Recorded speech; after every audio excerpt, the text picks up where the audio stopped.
Hello friends, Radhe Radhe, जय श्री कृष्णा। स्वागत है आप सबके मेरी यूट्यूब चैनल किस चैनल में। तो फ्रेंड्स, आज मैं जीके जीएस से टॉप 20 क्वेश्चन लेकर आई हूँ। सभी क्वेश्चन सेलेक्टेड और इम्पोर्टेंट है। अगर आप किसी भी एग्जाम की तैयारी कर रहे हैं, ये वीडियो आपके लिए काफ़ी ज़्यादा यूजफुल रहने वाली है।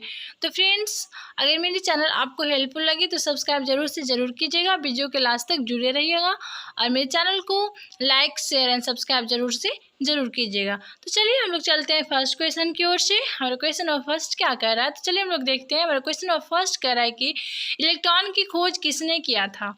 इलेक्ट्रॉन की जो खोज है वो किनके द्वारा किया गया था। तो हमारा पहला प्रश्न का आंसर हो जाएगा ऑप्शन ए, जे थॉमसन।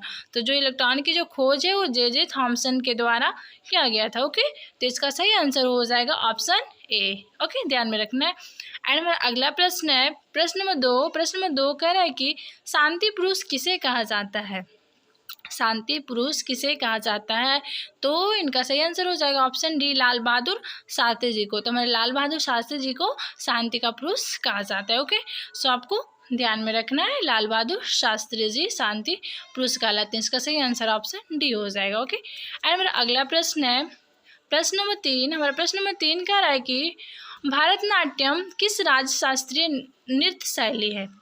हमें जो भारतनाट्यम है वो किस राज्य शास्त्रीय नृत्य शैली है। तो इसका सही आंसर क्या हो जाएगा, तो इसका सही आंसर हो जाएगा ऑप्शन बी, तमिलनाडु। जो तमिलनाडु उसका भारतनाट्यम जो है वो शास्त्रीय नृत्य है। ओके, तो ऑप्शन बी इसका करेक्ट हो जाएगा, ध्यान में रखना है। एंड मेरा अगला प्रश्न है प्रश्न नंबर 4। हमारे प्रश्न नंबर 4 कह रहा है कि हमारे आगा खां कप का संबंध किस खेल से है। आगा खां जो कप है उसका जो संबंध है वो किस खेल से है। तो इसका सही आंसर हो जाएगा ऑप्शन सी, हॉकी। हॉकी से जो है वो आगा खां कप का जो संबंध है वो हॉकी से है। तो ऑप्शन सी इसका करेक्ट हो जाएगा। ओके, सो ध्यान में रखना है। एंड हमारा अगला प्रश्न है प्रश्न नंबर 5। हमारा प्रश्न नंबर 5 कह रहा है कि पीतल किन दो धातुओं का मिश्रण है। पीतल जो है वो किन दो धातुओं का मिश्रण है। तो फ्रेंड्स, मेरी चैनल आपको अच्छी लगे तो लाइक शेयर एंड सब्सक्राइब जरूर कीजिएगा। तो फ्रेंड्स, क्वेश्चन नंबर 5 कह रहा है कि पीतल किन दो धातुओं का मिश्रित है। तो इसका सही आंसर हो जाएगा ऑप्शन ए, तांबा और जस्ता। पीतल जो है तांबा और जस्ता से मिलकर बना हुआ है, तो दो धातुओं का मिश्रित है। तो ऑप्शन ए इसका सही हो जाएगा। ओके, एंड मेरा अगला प्रश्न है प्रश्न नंबर 6। हमारा प्रश्न नंबर 6 कह रहा है कि सरदार सरोवर बांध किस नदी पर स्थित है। मतलब सरदार सरोवर जो बांध है वो किस नदी पे स्थित है। तो ये हमारा सरदार सरोवर जो बांध है वो नर्मदा नदी पे स्थित है। ओके, तो इसका सही जो आंसर हो जाएगा ऑप्शन डी, नर्मदा। ओके, सो सरदार सरोवर जो बांध है वो नर्मदा नदी पे स्थित है। सो आपको ध्यान में रखना है। एंड मेरा अगला प्रश्न है प्रश्न नंबर 7। मेरा प्रश्न नंबर 7 कह रहा है कि जोजिला दर्रा किस राज्य में स्थित है। जोजिला जो दर्रा है किस राज्य में स्थित है। तो फ्रेंड्स, जो जोजिला जो दर्रा है वो जम्मू कश्मीर में स्थित है। कहाँ स्थित है, जम्मू कश्मीर में। ओके, तो आपको ध्यान में रखना है, इसका सही आंसर हो जाएगा option D, Jammu Kashmir. Okay, हमारा अगला प्रश्न है प्रश्न नंबर 8। प्रश्न नंबर 8 कह रहा है कि हॉकी के जादूगर किसे कहा जाता है। हॉकी का जादूगर किसे कहा जाता है। इसका सही आंसर हो जाएगा ऑप्शन बी, मेजर ध्यानचंद जी को। हमारे मेजर जो ध्यानचंद जी उनको हॉकी का जादूगर कहा जाता है। इसका सही आंसर हो जाएगा ऑप्शन बी हो जाएगा इसका सही आंसर। सो आपको ध्यान में रखना है, हॉकी के जादूगर मेजर ध्यानचंद जी को कहा जाता है। एंड अगला प्रश्न है प्रश्न नंबर 9। प्रश्न नंबर 9 कह रहा है कि सुरसेन महाजनपद की राजधानी कहाँ थी। तो इसका सही आंसर हो जाएगा ऑप्शन ए, मथुरा। ओके, तो ऑप्शन ए इसका करेक्ट हो जाएगा, ध्यान में रखना है।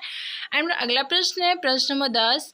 और प्रश्न नंबर 10 कह रहा है कि सांबर झील किस राज्य में स्थित है। सांबर झील जो है वो किस राज्य में स्थित है। इसका सही आंसर हो जाएगा ऑप्शन डी, राजस्थान में। जो सांबर जो झील है वो राजस्थान में स्थित है। ओके, तो इसका सही आंसर हो जाएगा ऑप्शन डी, राजस्थान। ओके, आपको ध्यान में रखना है, राजस्थान। एंड अगला प्रश्न है प्रश्न नंबर 11। और प्रश्न नंबर 11 कह रहा है कि अफ्रीका के उष्णकटिबंध घास के मैदान को क्या कहते हैं। अफ्रीका के उष्णकटिबंध घास के मैदान को क्या कहते हैं। इसका सही आंसर हो जाएगा option B, savanna. Okay, option B इसका करेक्ट आंसर हो जाएगा, सवाना। एंड हमारा अगला प्रश्न है प्रश्न नंबर 12। प्रश्न नंबर 12 कह रहे हैं कि चावल का प्राचीन नाम क्या है। चावल का प्राचीन नाम क्या है। तो इसका सही आंसर हो जाएगा ऑप्शन डी, ब्रीही।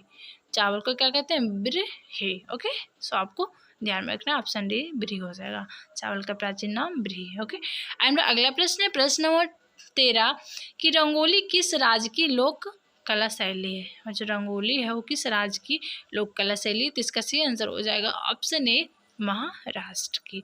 और जो रंगोली है वो महाराष्ट्र राज्य की लोक शैली है। सो आपको ध्यान में रखना है, ऑप्शन ए इसका करेक्ट आंसर हो जाएगा। ओके, एंड हमारा अगला प्रश्न है प्रश्न नंबर 14। हमारा प्रश्न नंबर 14 कह रहा है कि कपाट का मुख्यालय कहाँ स्थित है। कपाट का जो मुख्यालय है वो कहाँ स्थित है, तो इसका सही आंसर हो जाएगा ऑप्शन बी दिल्ली में। तो ऑप्शन बी दिल्ली। ओके, तो आपको ध्यान में रखना है, इसका कपाट का जो मुख्यालय वो दिल्ली में स्थित है। ओके, एंड हमारा अगला प्रश्न है प्रश्न नंबर 15। प्रश्न नंबर 15 कह रहा है कि नींबू का डाइवैक रोग किसकी कमी से होता है। नींबू का डाइवैक रोग किसकी कमी से होता है, तो इसका आंसर ऑप्शन सी तांबा की जो कमी से होता है नींबू का डाइवैक रोग होता है। सो ऑप्शन सी इसका करेक्ट हो जाएगा। ओके, आपको ध्यान में रखना है। एंड हमारा अगला प्रश्न है प्रश्न नंबर 16। प्रश्न नंबर 16 कह रहा है कि पंडित रविशंकर का संबंध किससे है। पंडित रविशंकर जी थे जो उनका जो संबंध है वो किससे है, तो इसका सही आंसर हो जाएगा ऑप्शन बी सितारा। पंडित रविशंकर जी का जो संबंध है वो सितारा से है, तो ऑप्शन बी इसका सही आंसर हो जाएगा। एंड मेरा अगला प्रश्न है प्रश्न नंबर 17। प्रश्न नंबर 17 कह रहा है कि आराम हराम है का नारा किसने दिया था। आराम हराम है का नारा जो किनके द्वारा दिया गया था, तो इसका सही आंसर हो जाएगा ऑप्शन सी पंडित जवाहरलाल नेहरू। पंडित जवाहरलाल नेहरू जी के द्वारा जो नारा दिया गया था आराम हराम का नारा। सो आपको ध्यान में रखना है, ऑप्शन सी इसका करेक्ट हो जाएगा। ओके, एंड अगला प्रश्न है प्रश्न नंबर 18। हमारे प्रश्न नंबर 18 कह रहा है कि ट्रेन टू पाकिस्तान के लेखक कौन है। ट्रेन टू पाकिस्तान के जो लेखक हैं वो कौन है, तो इसका सही आंसर हो जाएगा ऑप्शन डी खुशवंत सिंह। खुशवंत सिंह जो है ट्रेन टू पाकिस्तान के लेखक हैं। सो आपको ध्यान में रखना है, ऑप्शन डी इसका सही आंसर है। एंड मेरा अगला प्रश्न है प्रश्न नंबर 19। हमारा प्रश्न नंबर 19 कह रहा है कि कुंभ मेला कितने वर्ष बाद आयोजित किया जाता है। कुंभ मेला कितने वर्ष बाद आयोजित किया जाता है, तो इसका सही आंसर ऑप्शन ए 12। कुंभ जो मेला है वो 12 वर्ष के बाद लगता है, 12 वर्ष के बाद आयोजित किया जाता है। ऑप्शन ए इसका सही हो जाएगा। ओके, एंड मेरा अगला प्रश्न है प्रश्न नंबर 20। प्रश्न नंबर 20 कह रहा है कि हमारे प्रश्न नंबर 20 कह रहा है कि मुगल साम्राज्य की स्थापना किसने किया था। मुगल साम्राज्य की जो स्थापना है वो किसने किया था, तो इसका सही आंसर हो जाएगा ऑप्शन सी बाबर। बाबर के द्वारा मुगल साम्राज्य की स्थापना किया गया था। ओके, तो ऑप्शन सी इसका करेक्ट हो जाएगा बाबर। ओके, मुगल साम्राज्य की स्थापना बाबर के द्वारा किया गया था, ऑप्शन सी। ओके, एंड मेरा अगला प्रश्न है प्रश्न नंबर कि अलमाटी बांध किस नदी पर स्थित है। अलमाटी जो बांध है वो किस नदी पर स्थित है, तो फ्रेंड्स एक क्वेश्चन का आंसर आपको कमेंट बॉक्स में बताना है। कमेंट बॉक्स में ज़रूर बताइएगा। ओके, और आज की मेरी क्लास आपको कैसी लगी ये भी कमेंट बॉक्स में ज़रूर बताइएगा। अगर मेरी चैनल आपको हेल्पफुल लगी तो लाइक शेयर एंड सब्सक्राइब ज़रूर कीजिएगा। Thanks for watching me.